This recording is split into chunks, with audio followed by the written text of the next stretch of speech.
როდესაც მარინა ვლადის პარიზული სახლის სარდაფში ძველ ყუთებს ალაგებდნენ, ერთ-ერთ მტვრიან კუთხეში იპოვეს ჩანთა, რომელზეც ქართული ასოებით იყო დაწერილი „თბილისი 1978 წელი“. შიგნით იყო ფოტოები, რომლებიც არასოდეს გამოქვეყნებულა და ერთი წერილი ვლადიმირ ვისოცკის ხელით, რომელიც იწყებოდა სიტყვებით „მარინა, თუ ოდესმე ეს წაიკითხავ ჩემს გარეშე, იცოდე, ის ცრემლები, რომლებიც შენ იმ საღამოს დაღვარე, იყო ერთადერთი ჭეშმარიტი რამ ჩვენს ცხოვრებაში“. 30 წლის განმავლობაში ეს დოკუმენტები იმალებოდა, რადგან ისინი ეწინააღმდეგებოდნენ ოფიციალურ ვერსიას იმ ქორწილის შესახებ, რომელსაც საუკუნის ქორწილს უწოდებდნენ. რატომ მალავდა მარინა ამ მტკიცებულებებს?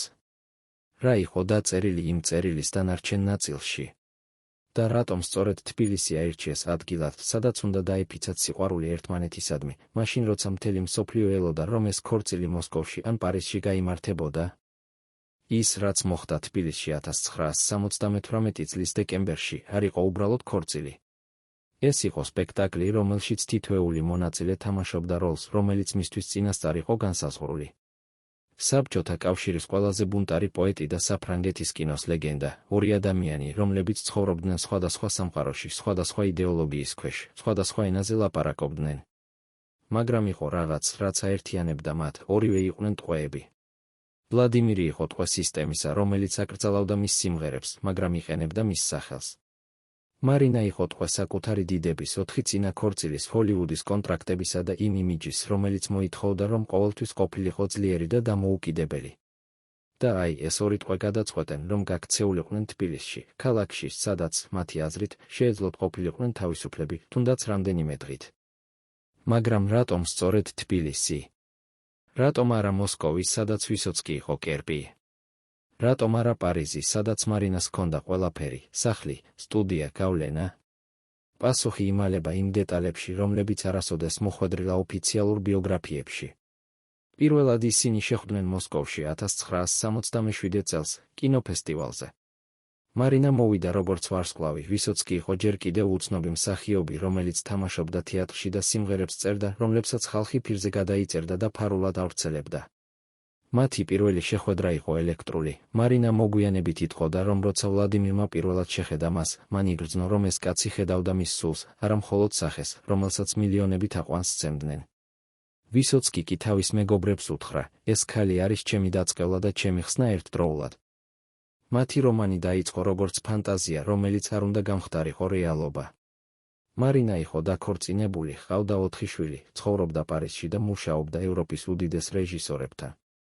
ვლადიმირი იყო საბჭოთა მოქალაქე, რომელსაც არ ჰქონდა უფლება თავისუფლად გასულიყო ქვეყნიდან, რომლის სიმღერები იყო აკრძალული ოფიციალურ რადიოში, მაგრამ რომელსაც მთელი ქვეყანა იცნობდა.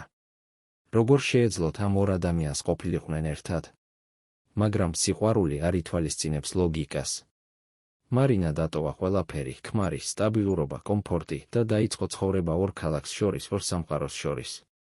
ის დაფრინავდა მოსკოვში, ცხოვრობდა ვლადიმირთან მისი პატარა ბინაში, სადაც კედლები იყო თხელი და მეზობლები ყველაფერს ისმენდნენ, შემდეგ კი უბრუნდებოდა პარიზს, სადაც უნდა ეთამაშა როლი წარმატებული და დამოუკიდებელი ქალის.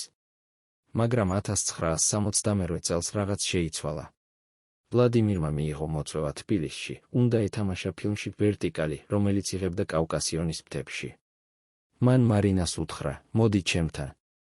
მინდა გაჩვენო ადგილი, სადაც ადამიანები ჯერ კიდევ იციან, რას ნიშნავს სიყვარული და თავისუფლება. მარინა ჩამოფრინდა. და როცა მან პირველად დაინახა თბილისი, ძველი ქალაქი, ვიწრო ქუჩებით, სახლები აივნებით, ადამიანები, რომლებიც ხიმილობდნენ უცხოებზე და იწვევდნენ სუფრაზე, თითქოს ნათესავები იყვნენ, მან იგრძნო რაღაც, რაც დიდი ხანია არ იგრძნო. იგრძნო სითბო.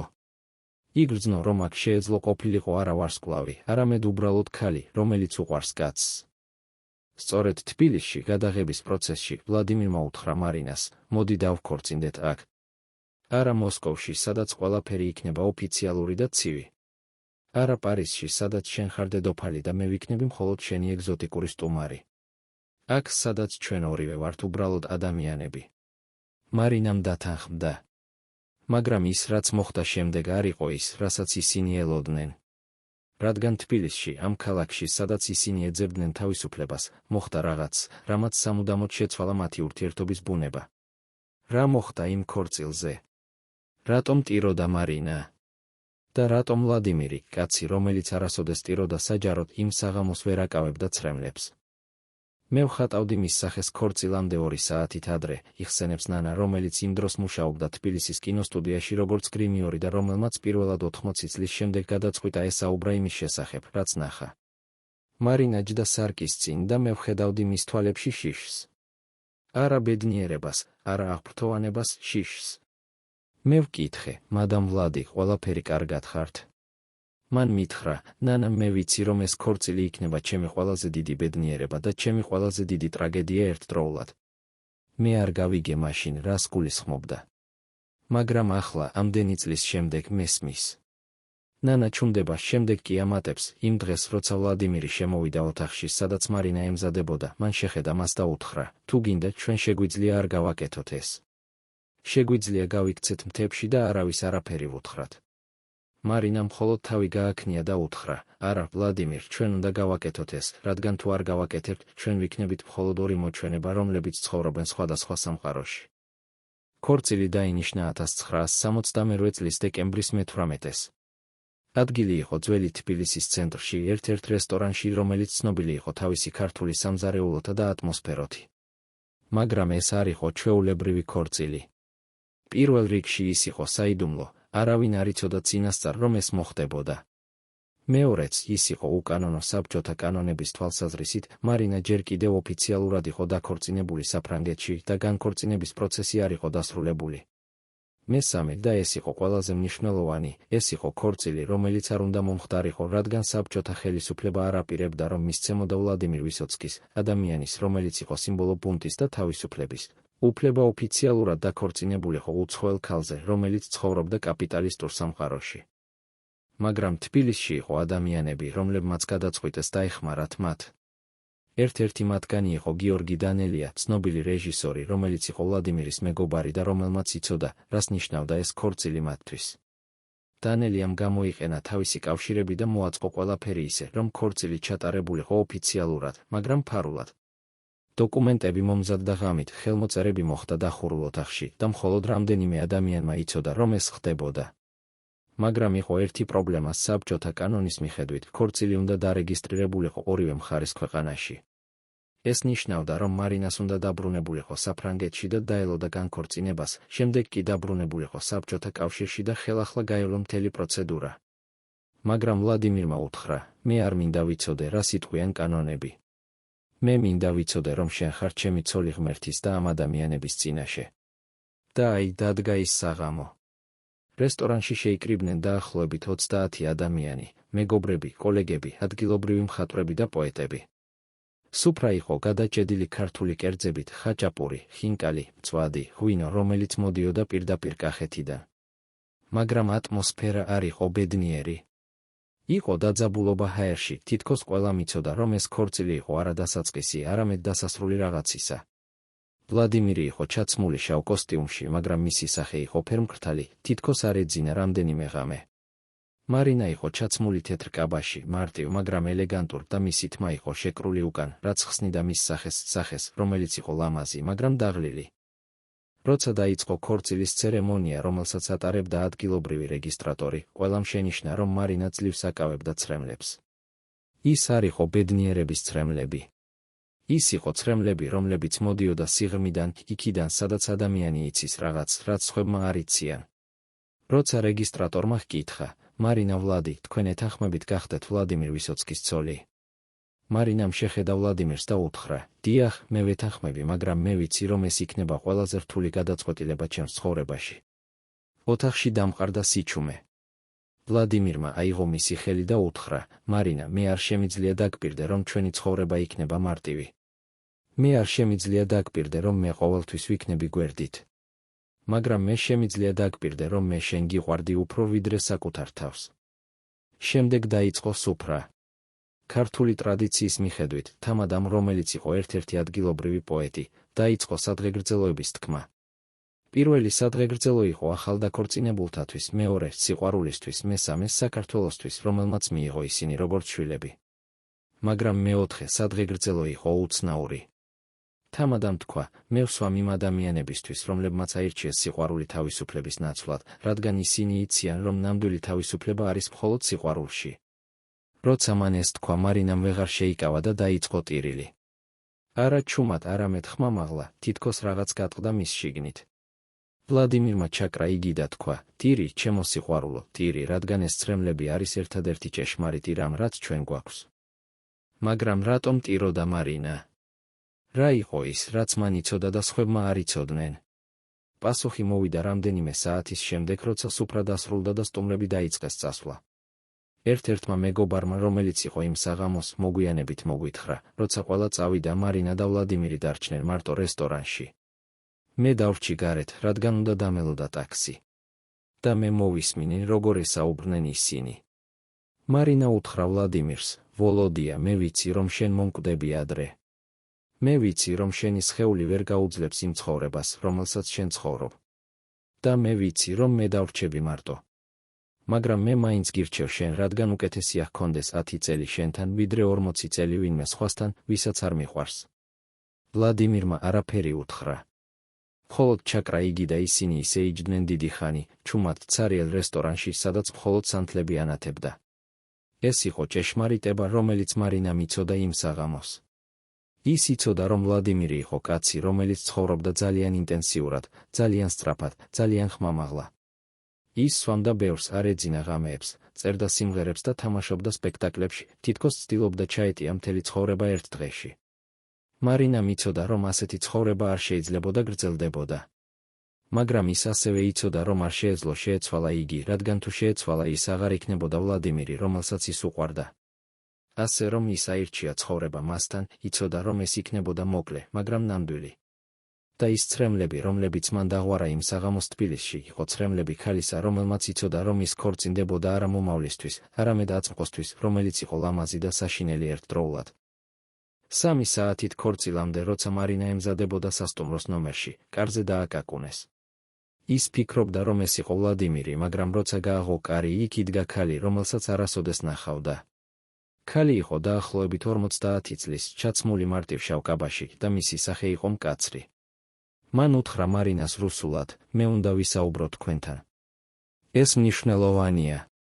მარინა, რომელიც ლაპარაკობდა რუსულად, მაგრამ არა იდეალურად, გააკვირვა ეს უცნაური ვიზიტი, მაგრამ გაატარა ქალის შიგნით. ქალმა დაიწყო საუბარი პირდაპირ, გარეშე შესავალის, მე ვარ ლუდმილა, ვლადიმირის ყოფილი ცოლი. მე მოვედი, რომ გითხრათ ის, რაც თქვენ არ იცით. მარინა გაშეშდა.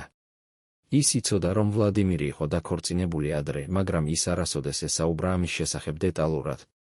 ლუდმილამ გააგრძელა, ვლადიმირი არის კაცი, რომელსაც არ შეუძლია ცხოვრება ერთ ადამიანთან.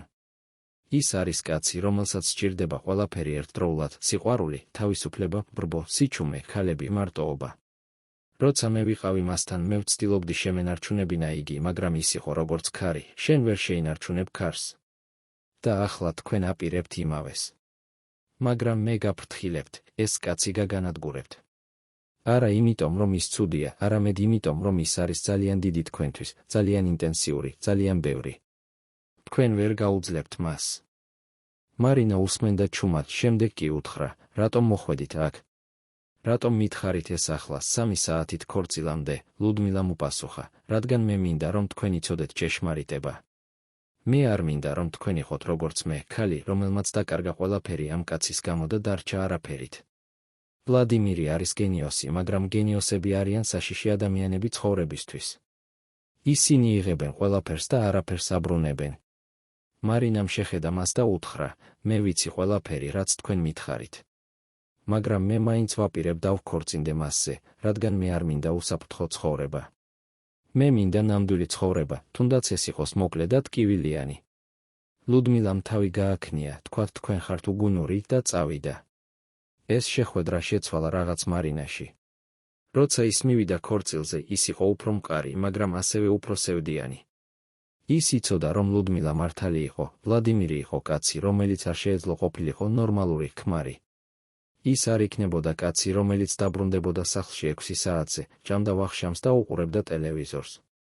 ის იქნებოდა კაცი, რომელიც გაქრებოდა კვირების განმავლობაში, შემდეგ კი გამოჩნდებოდა შუაღამისას, მთვრალი ან დაღლილი და ეძინებოდა 2 დღის განმავლობაში. ის იქნებოდა კაცი, რომელსაც ჰყავდა სხვა ქალები, არა იმიტომ, რომ არ უყვარდა მარინა, არამედ იმიტომ, რომ ის ვერ შეეძლო ყოფილიყო მხოლოდ ერთ ადამიანთან. მაგრამ მარინამ აირჩია ეს, რადგან ის იცოდა, რომ ვლადიმირთან ერთი დღე იყო უფრო ღირებული, ვიდრე წელი ვინმე სხვასთან.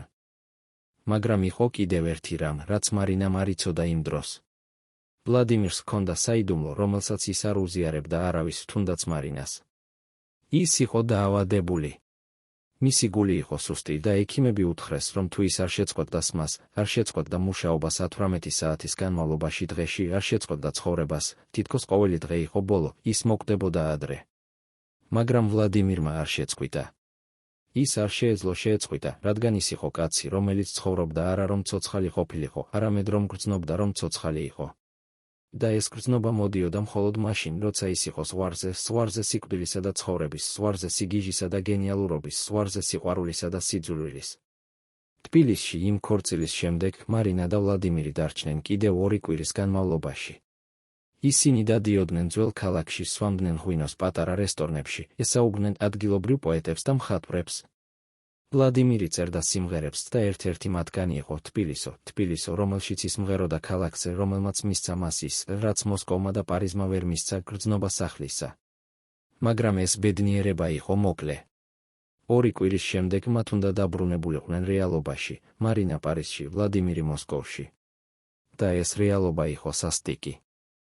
როცა მარინა დაბრუნდა პარიზში, მან აღმოაჩინა, რომ მისი ყოფილი ქმარი უარყოფდა განქორწინებას და ითხოვდა მის ქონების ნახევარს. მისი შვილები, რომლებიც არ ესმოდათ, რატომ დატოვა მათი დედა ყველაფერი რუსი მსახიობისთვის, რომელსაც ისინი არასოდეს ნახავდნენ, წყვეტდნენ კონტაქტს მასთან. მისი აგენტი უთხრა, რომ ჰოლივუდი აღარ აინტერესებდა მისით, რადგან ის იყო ძალიან ძველი და ძალიან სკანდალური. მარინა დარჩა მარტო თავის დიდ სახლში, რომელიც ახლა გრძნობდა როგორც ციხე. ის ელოდა ვლადიმირის ზარებს, მაგრამ ზარები მოდიოდა იშვიათად, რადგან საბჭოთა კავშირში საერთაშორისო ზარები იყო კონტროლირებული და ძვირი. როცა ისინი ესაუბრნენ, ვლადიმირი ყოველთვის ამბობდა, მალე მოვალ, ჩემო სიყვარულო, მალე. მაგრამ მალე ხდებოდა თვეები, ხანდახან 6 თვე. მარინა იწყებდა გრძნობას, რომ ის კარგავდა საკუთარ თავს. ის იყო ქალი, რომელიც ყოველთვის იყო დამოუკიდებელი, ძლიერი, რომელსაც არ სჭირდებოდა არავინ. მაგრამ ახლა ის იყო დამოკიდებული ადამიანზე, რომელიც იყო 1000 კილომეტრის მოშორებით, ადამიანზე, რომელიც ცხოვრობდა სხვა სამყაროში, სხვა წესებით. ის იწყებდა გრძნობას, რომ ის იყო მოჩვენება, რომელიც ცხოვრობდა 2 სამყაროს შორის და არ ეკუთვნოდა არც ერთს. და ყველაზე საშინელი იყო ის, რომ ის იცოდა, ლუდმილა მართალი იყო. ვლადიმირი ანადგურებდა მას.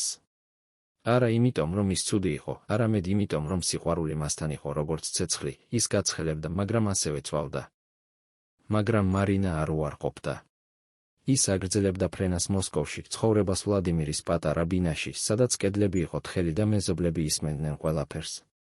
ის აგრძელებდა ლოდინს მის ზარებს, მის წერილებს, მის სიმღერებს. რადგან ის იცოდა, რომ ეს იყო ერთადერთი გზა, რომ გრძნობდა, რომ ცოცხალი იყო. და ის ცრემლები, რომლებიც მან დაღვარა თბილისში, იმ ქორწილზე იყო არა ბედნიერების ცრემლები და არა სევდის ცრემლები. ისინი იყო ცრემლები ქალისა, რომელმაც იცოდა, რომ ის შედიოდა გზაზე, საიდანაც არ იყო დაბრუნება, მაგრამ რომელიც იყო ერთადერთი გზა, რომელიც ღირდა გავლას. რადგან ამ გზის ბოლოს იყო არა ბედნიერება, არამედ რაღაც უფრო დიდი ჭეშმარიტება. ჭეშმარიტება იმის შესახებ, თუ რას ნიშნავს სიყვარული, როცა ის არის ნამდვილი, არა ილუზია, არა ზღაპარი, არამედ ცოცხალი, სისხლიანი, ტკივილიანი რეალობა. და ახლა, ამდენი წლის შემდეგ, როცა მარინა იჯდა თავის პარიზულ სახლში და უყურებდა იმ ფოტოებს თბილისიდან, რომლებიც იპოვეს სარდაფში, ის იხსენებდა იმ საღამოს.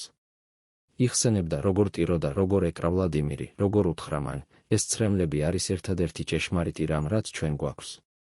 და ის იცოდა, რომ ის მართალი იყო.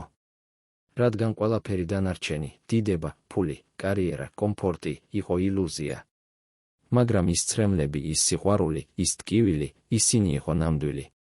და ისინი რჩებოდნენ ნამდვილად, თუნდაც ახლა, როცა ვლადიმირი აღარ იყო, როცა თბილისი იყო მხოლოდ მეხსიერება, როცა ყველაფერი, რაც დარჩა, იყო ძველი ფოტოები და ერთი წერილი, რომელიც იწყებოდა სიტყვებით, მარინა, თუ ოდესმე ეს წაიკითხავ ჩემს გარეშე. თბილისის ძველ უბანში, სადაც ვიწრო ქუჩები ერთმანეთში იხლართებოდა როგორც ძველი ხალიჩის ძაფები, არსებობდა ადგილი, რომელსაც ადგილობრივები უწოდებდნენ პოეტების სახლს.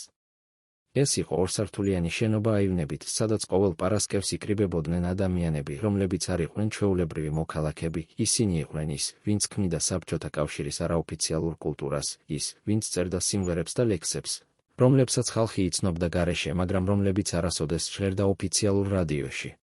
სწორედ ამ სახლში 1968 წლის იანვარში, 2 კვირის შემდეგ ქორწილის, მოხდა შეხვედრა, რომელმაც განსაზღვრა ვლადიმირისა და მარინას მომავალი ცხოვრება, მაგრამ რომლის შესახებაც არავინ არასოდეს ესაუბრა საჯაროდ, რადგან ის, ვინც იყო იქ, იცოდა ზოგიერთი საიდუმლოება უნდა დარჩეს დაფარული, თუ გინდა რომ ადამიანებმა გადარჩნენ. იმ საღამოს, როცა თოვლი ფიფქებოდა თბილისის ქუჩებზე და ქალაქი იყო მოცული იმ განსაკუთრებული სიჩუმით, რომელიც მოდის მხოლოდ ზამთრის ღამეებში, პოეტების სახლში შეიკრიბნენ 7 ადამიანი.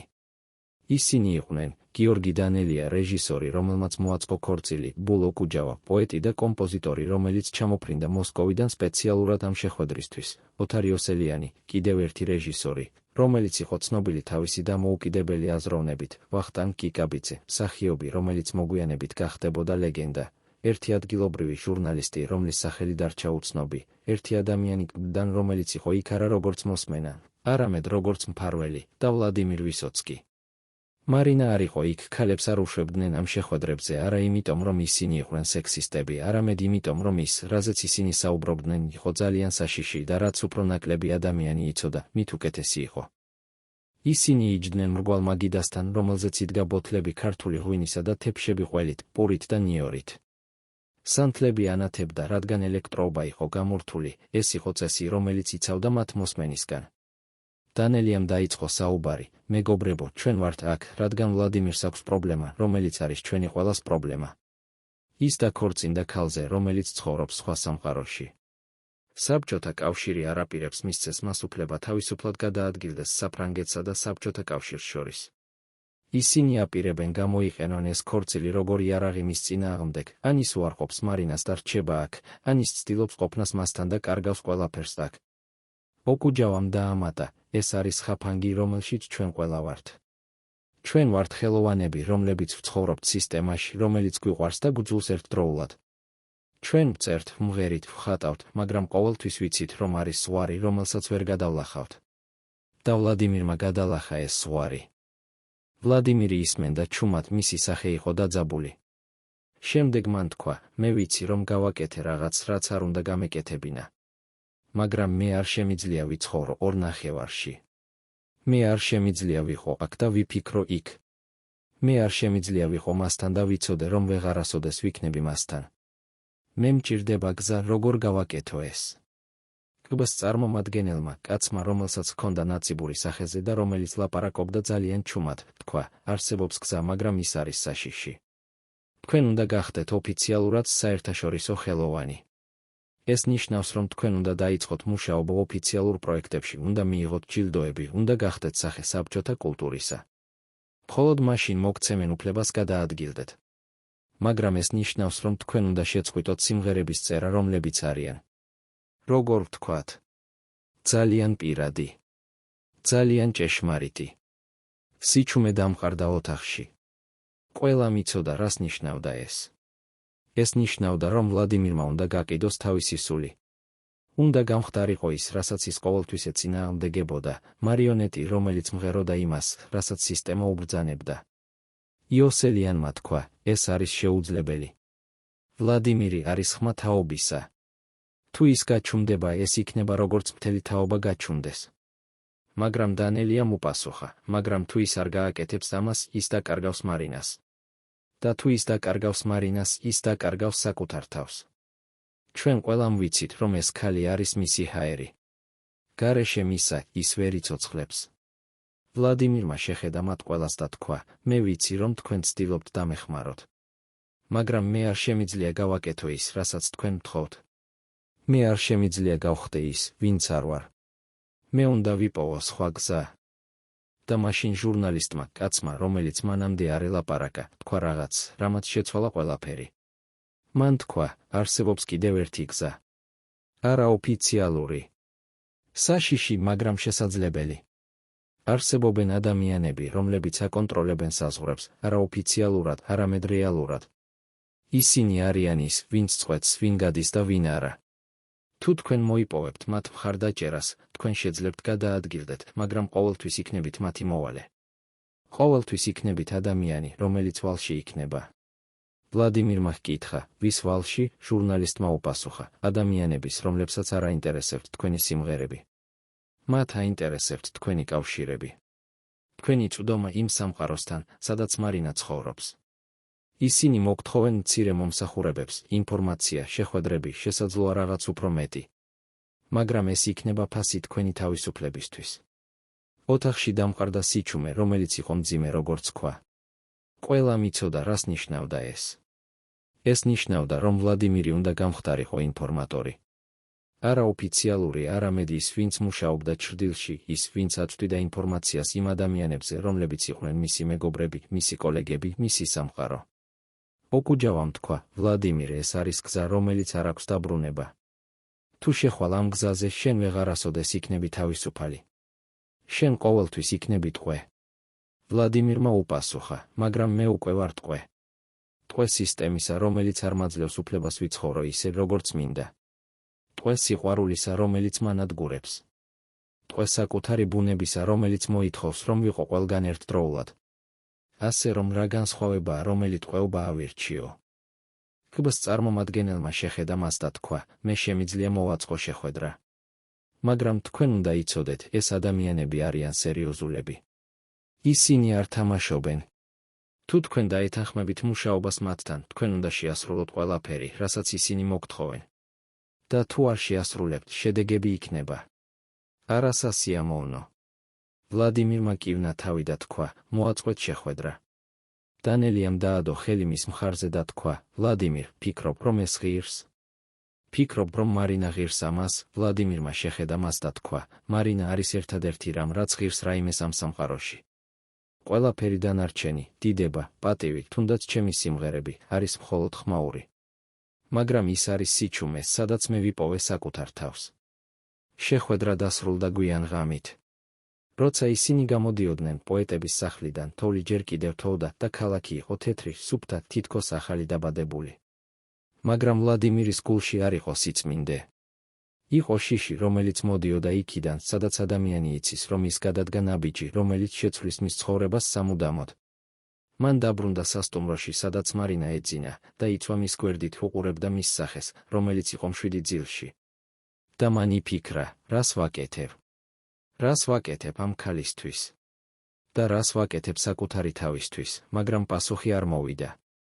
მოვიდა მხოლოდ სიჩუმე და თოვლის ხმა ფანჯარაზე, რომელიც ჟღერდა როგორც ჩურჩული, რომელიც ამბობდა, შენ უკვე აირჩიე, ახლა უნდა იცხოვრო ამ არჩევანთან.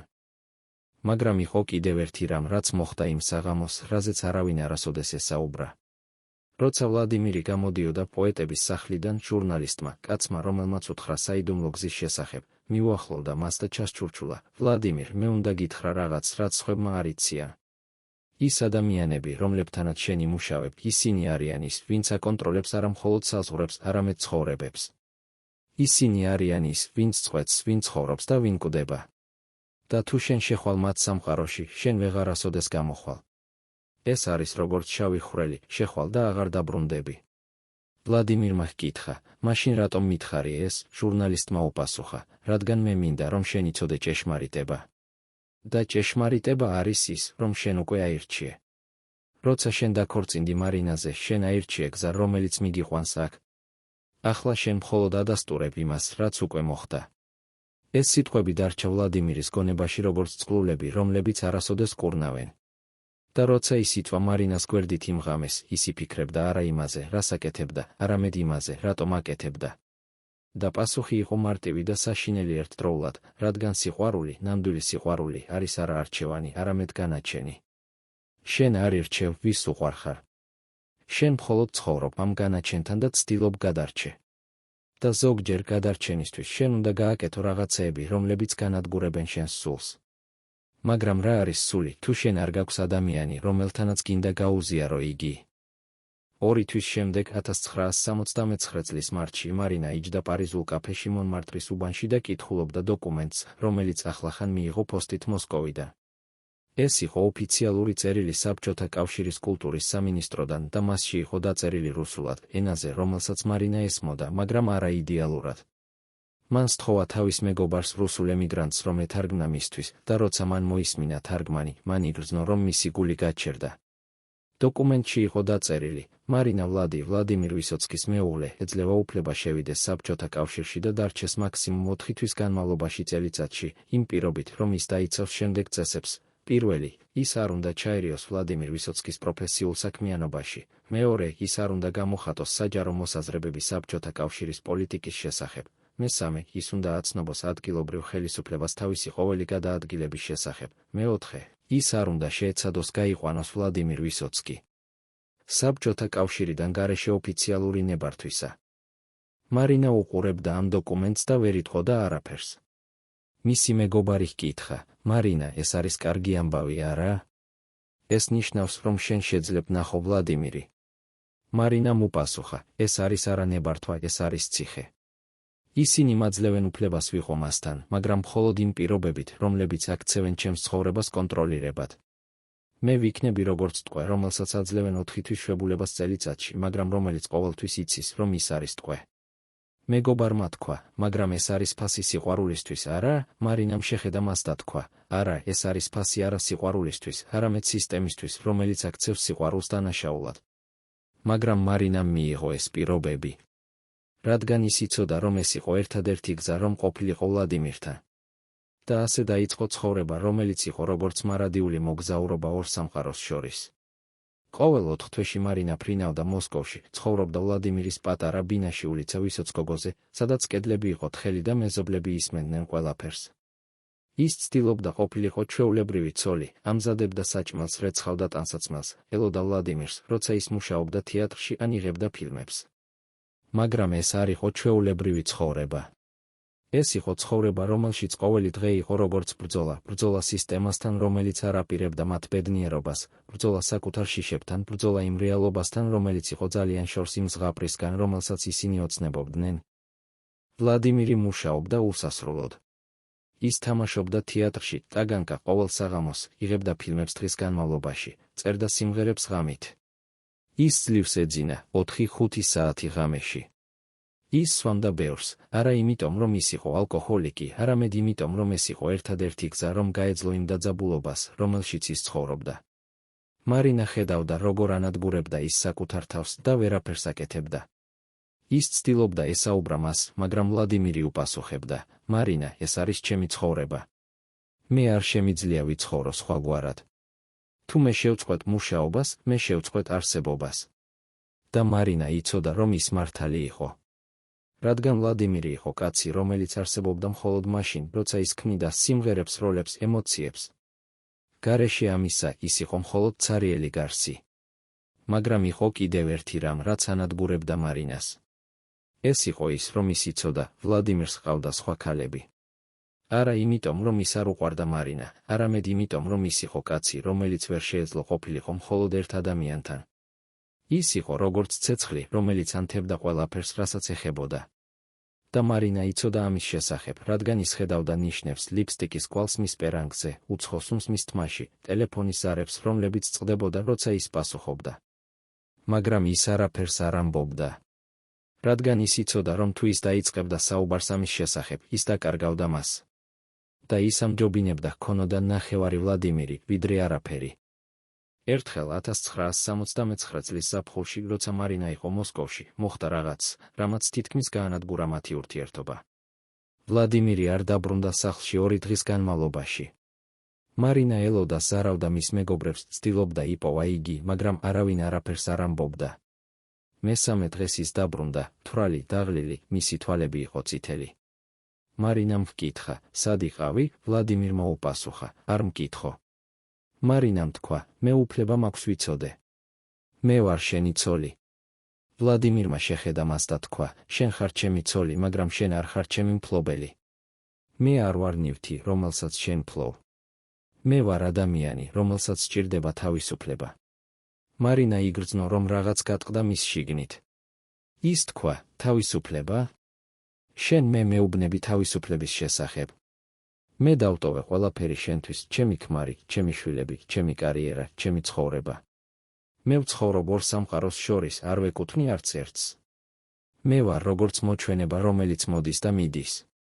და შენ მე მეუბნები თავისუფლების შესახებ, ვლადიმირმა უპასუხა, მე არ გთხოვე, რომ დამეტოვებინე ყველაფერი. ეს იყო შენი არჩევანი. და ახლა შენ არ შეგიძლია დამადანაშაულო, რომ მე ვცხოვრობ ისე, როგორც მე მინდა.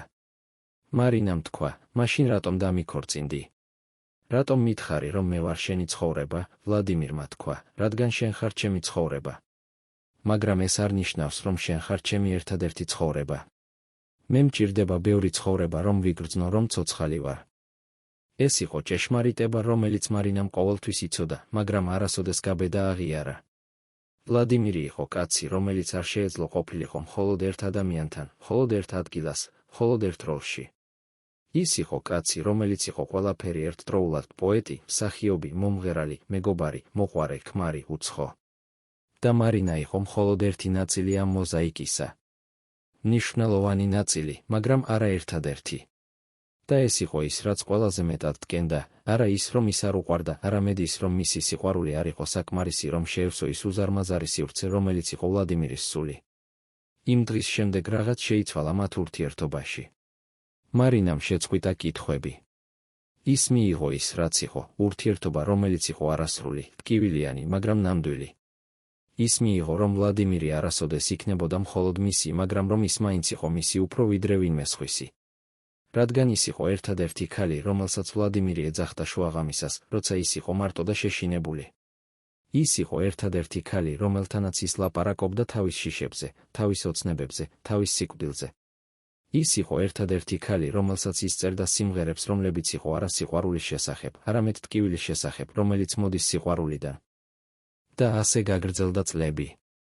მარინა ფრინავდა მოსკოვში, ცხოვრობდა 4 თვის განმავლობაში, შემდეგ უბრუნდებოდა პარიზს. ყოველ ჯერზე ის ფიქრობდა, ეს იქნება ბოლო ჯერ. მე აღარ შემიძლია ეს. მაგრამ ყოველ ჯერზე ის უბრუნდებოდა. რადგან ის იცოდა, რომ ცხოვრება გარეშე ვლადიმირისა არ იყო ცხოვრება. ეს იყო მხოლოდ არსებობა. და მარინა არ აპირებდა უბრალოდ არსებობას. ის აპირებდა ცხოვრებას, თუნდაც ეს ცხოვრება იყო ტკივილიანი, რთული, შეუძლებელი. რადგან ეს იყო ერთადერთი ცხოვრება, რომელიც ღირდა ცხოვრებას, ცხოვრება, რომელშიც შენ გრძნობ, რომ ცოცხალი ხარ, თუნდაც ეს გრძნობა მოდის ტკივილიდან. მაგრამ იყო ერთი რამ, რაც მარინამ არ იცოდა იმ დროს. ვლადიმირი მუშაობდა არა მხოლოდ თეატრში და კინოში. ის ასევე მუშაობდა იმ ადამიანებისთვის, რომლებმაც მისცეს მას უფლება გადაადგილდეს. ის აწვდიდა ინფორმაციას, არა დიდ საიდუმლოებებს, არამედ მცირე დეტალებს იმ ადამიანების შესახებ, რომლებიც იყვნენ მისი მეგობრები, მისი კოლეგები. ის ამბობდა, ვინ ამბობდა რას, ვინ იყო უკმაყოფილო სისტემით, ვინ გეგმავდა გაქცევას. და ყოველ ჯერზე, როცა ის აკეთებდა ამას, ის გრძნობდა, რომ რაღაც კვდებოდა მის შიგნით. მაგრამ ის აგრძელებდა, რადგან ეს იყო ფასი, რომელიც ის იხდიდა, რომ ყოფილიყო მარინასთან. და ის ფიქრობდა, ეს ღირს. ღირს ეს ყველაფერი, მაგრამ როცა ის ხედავდა მარინას, როცა ის ეკრამას, როცა ის ისმენდა მის ხმას, ის იცოდა პასუხი. დიახ, ეს ღირდა. რადგან გარეშე მისა, ყველაფერი დანარჩენი არ ღირდა არაფერს. 1972 წლის ნოემბერში, როცა მოსკოვი იყო მოცული ნაცრისფერი ნისლით და ქუჩები იყო სავსე ფოთლებით, რომლებიც ცივოდნენ ქარში როგორც მოჩვენებები, ვლადიმირ ვისოცკი ჩაიყვანეს საავადმყოფოში. ეს არ იყო პირველი ჯერ. ის უკვე იყო საავადმყოფოში რამდენჯერმე, ერთხელ გულის პრობლემების გამო, ერთხელ ღვიძლის გამო, ერთხელ ნერვული ამოწურვის გამო. მაგრამ ამჯერად იყო სხვაგვარად. ამჯერად ექიმებმა უთხრეს მას რაღაც, რაც მან არასოდეს უთხრა მარინას, არასოდეს უთხრა თავის მეგობრებს, არასოდეს უთხრა არავის. მათ უთხრეს, ვლადიმირ სემიონოვიჩ, თქვენი გული არის ძალიან სუსტი. თუ თქვენ არ შეწყვეტ სმას, არ შეწყვეტ მუშაობას ამდენ საათს, არ შეწყვეტ ცხოვრებას ამ ტემპით, თქვენ გექნებათ მაქსიმუმ 2-3 წელი. შესაძლოა ნაკლები? ვლადიმირი იწვა საავადმყოფო საწოლში, უყურებდა თეთრ ჭერს და ფიქრობდა. ის იცოდა, რომ ექიმები მართალი იყვნენ. ის გრძნობდა, როგორ კვდებოდა მისი სხეული, ყოველი დილით ის იღვიძებდა ტკივილით გულმკერდში, ყოველ საღამოს ის ვერ სუნთქავდა, ყოველ ღამეს ის ეძინა მხოლოდ რამდენიმე საათი, რადგან მისი გული ცემდა ისე სწრაფად, რომ ის ფიქრობდა, რომ ის გაჩერდებოდა. მაგრამ ის არ შეეძლო შეეწყვიტა. რადგან თუ ის შეწყვეტდა მუშაობას, ის შეწყვეტდა არსებობას. და ის ამჯობინებდა მოკვდარიყო ცოცხალი, ვიდრე ცოცხალი მკვდარი. მაგრამ იყო კიდევ ერთი რამ, რაც ის იცოდა და რაზეც ის არ ლაპარაკობდა. ის იცოდა, რომ მისი სიკვდილი იქნებოდა არა მხოლოდ მისი სიკვდილი, არამედ მარინას სიკვდილი. რადგან მარინა ცხოვრობდა მხოლოდ მისთვის. ის დატოვა ყველაფერი მისთვის, ის შექმნა თავისი ცხოვრება მის გარშემო. და თუ ის მოკვდებოდა, მარინა დარჩებოდა არაფერით. ის დარჩებოდა ქალად, რომელმაც დაკარგა ყველაფერი, ქმარი, შვილები, კარიერა, ადამიანისთვის, რომელიც აღარ იქნებოდა. და ეს იყო ის, რაც ყველაზე მეტად ტკენდა ვლადიმირს, არა ის, რომ ის კვდებოდა, არამედ ის, რომ მისი სიკვდილი გაანადგურებდა ადამიანს, რომელსაც ის უყვარდა უფრო ვიდრე საკუთარ თავს. როცა მარინა გაიგო, რომ ვლადიმირი იყო საავადმყოფოში, ის დაუყოვნებლივ გაფრინდა მოსკოვში. ის შევიდა მის პალატაში და დაინახა იგი, ფერმკრთალი, გამხდარი, მისი თვალები იყო ჩაძირული. ის იჯდა მის გვერდით, ეჭირა მისი ხელი და ამბობდა, ყველაფერი კარგად იქნება, ვოლოდია, ყველაფერი კარგად იქნება. მაგრამ ორივე იცოდნენ, რომ ეს არ იყო მართალი. ყველაფერი არ იქნებოდა კარგად. რადგან ვლადიმირი იყო კაცი, რომელიც არ შეეძლო ცხოვრება ნორმალურად და ნორმალური ცხოვრება იყო ერთადერთი რამ, რამაც შეეძლო გადაერჩინა იგი. ექიმებმა უთხრეს მარინას ჭეშმარიტება. ისინი უთხრეს, მადამ ვლადი, თქვენი ქმარი კვდება. არა დღეს, არა ხვალ, მაგრამ მალე. მისი გული არ გაუძლებს. თქვენ უნდა მოამზადოთ საკუთარი თავი. მარინამ ჰკითხა, რამდენი დრო აქვს, ექიმმა უპასუხა, ეს დამოკიდებულია. თუ ის შეწყვეტს მას, შეწყვეტს მუშაობას, შეწყვეტს სტრესს, შესაძლოა 5-6 წელი. მაგრამ თუ ის გააგრძელებს ისე, როგორც ახლა, 2-3 წელი მაქსიმუმ. მარინამ ჰკითხა, და თუ მე ვთხოვ მას, რომ შეწყვიტოს, ექიმმა უპასუხა, ის არ შეწყვეტს. ის არის კაცი, რომელიც ცხოვრობს არა რომ ცოცხალი იყოს, არამედ რომ გრძნობდეს, რომ ცოცხალი არის. და ეს გრძნობა მოდის მხოლოდ მაშინ, როცა ის არის ზღვარზე. მარინა გავიდა საავადმყოფოდან და დადიოდა მოსკოვის ქუჩებში საათების განმავლობაში. ის დადიოდა და ტიროდა არა ხმამაღლა, არამედ ჩუმად ცრემლები ჩამოსდიოდა მის სახეზე და გაკინვოდნენ ცივჰაერში. ის ფიქრობდა, რა უნდა გავაკეთო. როგორ შემიძლია გადავარჩინო იგი, როცა ის არ აპირებს გადარჩენას და პასუხი არ მოდიოდა. რადგან პასუხი არ არსებობდა. ვლადიმირი იყო კაცი, რომელიც აირჩია თავისი გზა და ეს გზა მიდიოდა სიკვდილისკენ. და მარინას არ შეეძლო შეეცვალა ეს, რადგან თუ ის შეეცვალა, ის შეეცვალა ვლადიმირი და ის აღარ იქნებოდა ვლადიმირი, რომელსაც ის უყვარდა. როცა ვლადიმირი გამოვიდა საავადმყოფოდან 2 კვირის შემდეგ, ის დაუბრუნდა თავის ცხოვრებას, თითქოს არაფერი მომხდარა. ის კვლავ თამაშობდა თეატრში, კვლავ იღებდა ფილმებს, კვლავ წერდა სიმღერებს, კვლავ სვამდა. მარინა ცდილობდა ესაუბრა მას, მაგრამ ის უპასუხებდა, მარინა, მე ვიცი, რაზეც ფიქრობ. მაგრამ მე არ შემიძლია ვიცხოვრო სხვაგვარად. ეს არის ჩემი ბუნება. და თუ მე შევცვლი ჩემს ბუნებას, მე აღარ ვიქნები მე. მარინამ თქვა, მაგრამ მე მინდა, რომ შენ იყო ცოცხალი, თუნდაც შენ არ იყო შენ. ვლადიმირმა უპასუხა, მაგრამ რა აზრი აქვს ცხოვრებას, თუ შენ არ ხარ შენ. ეს იყო ჭეშმარიტება, რომელიც მარინამ უნდა მიეღო. ვლადიმირი არ შეიცვლებოდა. ის გააგრძელებდა ცხოვრებას ისე, როგორც ის ცხოვრობდა, სანამ მისი გული არ გაჩერდებოდა. და მარინას არ შეეძლო გადაერჩინა იგი, რადგან გადარჩენა ნიშნავდა მის შეცვლას და შეცვლა ნიშნავდა მის განადგურებას. ასე რომ ის აირჩია ერთადერთი რამ, რაც შეეძლო დარჩენა მის გვერდით, სანამ ბოლო არ მოვიდოდა. დარჩენა და ყურება როგორ ანადგურებდა ის საკუთარ თავს, იცოდა, რომ ის ვერაფერს შეცვლიდა, მაგრამ მაინც იქ ყოფნა, რადგან ეს იყო ერთადერთი რამ, რაც ის შეეძლო გაეკეთებინა. და ასე გაგრძელდა წლები. ვლადიმირი მუშაობდა, სვამდა, წერდა, თამაშობდა. მარინა ფრინავდა მოსკოვში, ცხოვრობდა მასთან, უბრუნდებოდა პარიზს. ყოველჯერზე, როცა ის ტოვებდა მას, ის ფიქრობდა, ეს იქნება ბოლო ჯერ, როცა მე ვხედავ მას ცოცხალს. მაგრამ ყოველჯერზე, როცა ის უბრუნდებოდა, ის ჯერ კიდევ იყო ცოცხალი, სუსტი, დაღლილი, მაგრამ ცოცხალი. და ყოველჯერზე მარინა იფიქრებდა, შესაძლოა ჩვენ გვაქვს კიდევ ერთი წელი, კიდევ ერთი თვე, კიდევ ერთი დღე. და ეს იყო ის, რაზეც ის ცხოვრობდა, არა იმედზე, რომ ყველაფერი შეიცვლებოდა, არამედ იმედზე, რომ ისინი ჰქონდათ კიდევ ცოტა დრო, კიდევ ცოტა მომენტი, კიდევ ცოტა სიყვარული, სანამ ბოლო არ მოვიდოდა. მაგრამ იყო მომენტები, როცა ვლადიმირი ლაპარაკობდა თავის სიკვდილზე. ის ამბობდა, მარინა, როცა მე მოვკვდები, მე მინდა რომ შენ იცოდე, ყველაფერი, რაც მე გავაკეთე, ყველაფერი, რაც მე ვიყავი, იყო შენთვის. შენ იყავი ჩემი მიზეზი ცხოვრებისთვის. და თუ მე მოვკვდები ადრე, ეს არის არა იმიტომ, რომ მე არ მინდოდა ცხოვრება შენთან, არამედ იმიტომ, რომ მე ვცხოვრე ძალიან ინტენსიურად, ძალიან სწრაფად, რადგან მე მინდოდა ჩაეტია ყველაფერი იმ დროში, რაც მე მქონდა. მარინა ისმენდა და ტიროდა და ამბობდა, ნუ ლაპარაკობ ასე ვოლოდია, ნუ ლაპარაკობ სიკვდილზე. მაგრამ ვლადიმირი აგრძელებდა, მე უნდა ვილაპარაკო ამაზე, რადგან მე მინდა, რომ შენ იყო მზად. მე მინდა, რომ შენ იცოდე, რომ როცა მე წავალ, ეს არ იქნება დასასრული. ეს იქნება მხოლოდ გარდაქმნა. მე ვიქნები შენს სიმღერებში, შენს მეხსიერებაში, შენს გულში. და ეს იქნება საკმარისი. მაგრამ მარინამ იცოდა, რომ ეს არ იქნებოდა საკმარისი. რადგან როგორ შეეძლო მეხსიერებას ჩაენაცვლებინა ცოცხალი ადამიანი. როგორ შეეძლო სიმღერებს ჩაენაცვლებინა ხმა, რომელიც გეძახდა შუაღამისას. როგორ შეეძლო გულს ჩაენაცვლებინა ხელები, რომლებიც გეკრავდა, როცა შენ ტიროდი. მაგრამ ის არაფერს არ ამბობდა. ის მხოლოდ ეკრამას და ფიქრობდა, რამდენი დრო გვაქვს? რამდენი დღე, რამდენი საათი, რამდენი წუთი და ის ცდილობდა დაემახსოვრებინა ყველაფერი, მისი სახე, მისი ხმა, მისი სუნი, მისი შეხება. რადგან ის იცოდა, რომ მალე ეს იქნებოდა ყველაფერი, რაც დარჩებოდა, მეხსიერებები, რომლებიც ნელ-ნელა ქრებოდნენ, როგორც ძველი ფოტოები, რომლებიც კარგავენ ფერებს.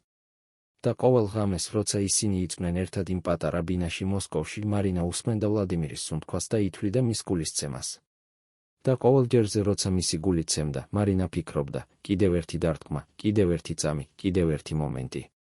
და ის ლოცულობდა, არა ღმერთს, რადგან ის არ იყო რელიგიური, არამედ სამყაროს, ბედს, ყველაფერს, რაც შეეძლო მოესმინა, რომ მისცეს მათ კიდევ ცოტა დრო, კიდევ ცოტა სიყვარული, კიდევ ცოტა ცხოვრება, სანამ სიბნელი არ მოვიდოდა და არ წაიღებდა ყველაფერს. 2018 წლის დეკემბერში, 28 წლის შემდეგ ვლადიმირის გარდაცვალების შემდეგ, მარინა ვლადიბოლოჯერ დაბრუნდა თბილისში. ის იყო უკვე 82 წლის, მაგრამ მისი თვალები ჯერ კიდევ ინარჩუნებდნენ იმ ცეცხლს, რომელიც იყო იქ 1968 წელს, როცა ის პირველად ჩამოვიდა ამ ქალაქში ვლადიმირთან ერთად. ის მივიდა იმ სახლში, სადაც გაიმართა მათი ქორწილი, სახლი, რომელიც ახლა იყო მუზეუმი, რომელიც ეძღვნებოდა მათ სიყვარულს, მათ ისტორიას. კედლებზე ეკიდა ფოტოები იმ ქორწილიდან, ფოტოები მათი ცხოვრებიდან, ფოტოები, რომლებზეც ისინი იყვნენ ახალგაზრდები, ლამაზები, სავსე იმედით და შიშით. მარინა დადიოდა იმ ოთახებში და იხსენებდა. ის იხსენებდა, როგორ ტიროდა იმ საღამოს, როგორ ეკრა ვლადიმირი, როგორ უთხრა მან, ეს ცრემლები არის ერთადერთი ჭეშმარიტი რამ, რაც ჩვენ გვაქვს. ის იხსენებდა ყველა იმ წელს, რომელიც მათ გაატარეს ერთად, წლები, რომლებიც იყო სავსე ტკივილით და სიხარულით, განშორებით და შეხვედრებით, ბრძოლით და სიყვარულით. ის იხსენებდა ბოლო დღეებს, როცა ვლადიმირი კვდებოდა და ის იჯდა მის გვერდით, უჭირავდა მისი ხელი და ცდილობდა არ ეტირა, რომ არ გაეძნელებინა მისთვის. და ახლა, ამდენი წლის შემდეგ, მარინა იცოდა რაღაც, რაც მან არ იცოდა მაშინ. ის იცოდა, რომ მათი სიყვარული არ დამთავრებულა ვლადიმირის სიკვდილით.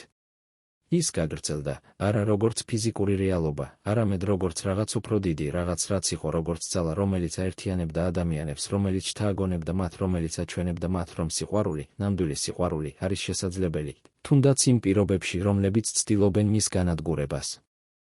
მარინა მიცხოვრა კიდევ 2 წელი იმ ვიზიტის შემდეგ. ის გარდაიცვალა 2019 წელს, პარიზში, თავის სახლში, რომელიც იყო სავსე მეხსიერებებით ვლადიმირისა.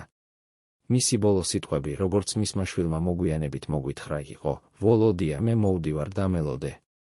და ის, ვინც იყო იქ, ამბობდა, რომ მისი სახე, როცა ის წავიდა, იყო მშვიდი, თითქოს ის ხედავდა რაღაცას, რაც სხვებმა ვერ დაინახეს, თითქოს ის ხედავდა ვლადიმირს, რომელიც ელოდა მას. მათი ისტორია გახდა ლეგენდა სიყვარულის შესახებ, რომელმაც გადალახა საზღვრები, იდეოლოგიები, სიკვდილი. ადამიანები ჯერ კიდევ მოდიან თბილისში, იმ სახლში, სადაც გაიმართა მათი ქორწილი. ისინი მოდიან, რომ ნახონ ის ფოტოები, ის ნივთები, ის მეხსიერებები. და ყველა მათგანი ეკითხება იმავე კითხვას, რატომ ტიროდა მარინა იმ ქორწილზე. და ახლა, ამდენი წლის შემდეგ, პასუხი არის ცნობილი, ის ტიროდა, რადგან ის იცოდა ჭეშმარიტება, რომელიც ყველა ჩვენგანმა უნდა ვიცოდეთ, რომ სიყვარული, ნამდვილი სიყვარული, არის არა ბედნიერება, არამედ არჩევანი. არჩევანი იყო ცოცხალი ტკივილში, ვიდრე მკვდარი კომფორტში. მაგრამ რჩება ერთი კითხვა, რომელზეც არავინ არასოდეს გასცემს საბოლოო პასუხს, ღირდა თუ არა ეს? ღირდა თუ არა ყველა ის მსხვერპლი, ყველა ის ტკივილი, ყველა ის ცრემლები. მარინა ამბობდა დიახ, ის ამბობდა, რომ 10 წელი ვლადიმირთან ღირდა უფრო მეც, ვიდრე 40 წელი ვინმე სხვასთან. მაგრამ იყვნენ ადამიანები, რომლებიც ამბობდნენ არა, რომლებიც ამბობდნენ, რომ მარინამ გასწირა ძალიან ბევრი, დატოვა თავისი შვილები, თავისი კარიერა, თავისი ცხოვრება კაცისთვის, რომელმაც ვერ მისცა მას ის, რაც ის იმსუქებდა. და შესაძლოა, ორივე მართალია. შესაძლოა სიყვარული, ნამდვილი სიყვარული არის ერთდროულად ყველაზე ლამაზი და ყველაზე საშინელი რამ, რაც შეიძლება მოხდეს ადამიანს. ის არის ძალა, რომელიც ქმნის და ანადგურებს, რომელიც აძლევს მნიშვნელობას ცხოვრებას და ერთდროულად აქცევს მას აუტანელს.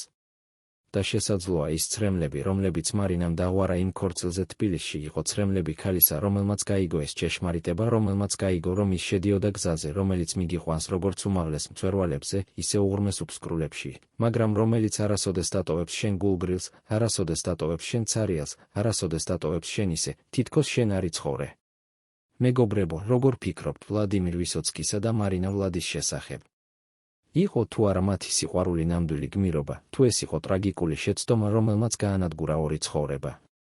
იყო თუ არა მარინა მსხვერპლი ვლადიმირის ბუნებისა, თუ ის იყო ქალი, რომელმაც აირჩია საკუთარი ბედი თვალები ღიად? და რაზე ფიქრობთ, როცა ისმენთ ამ ისტორიას, ფიქრობთ თუ არა თქვენ საკუთარ არჩევანებზე, თქვენ საკუთარ სიყვარულზე, იმაზე, რისი გაკეთებაც მზად იქნებოდით ადამიანისთვის, რომელსაც უყვარხართ? დაწერეთ თქვენი აზრი კომენტარებში, გვაინტერესებს, ახსოვთ თუ არა ვლადიმირი და მარინა თქვენს ქალაქში, თქვენს ოჯახში, თქვენს გულში.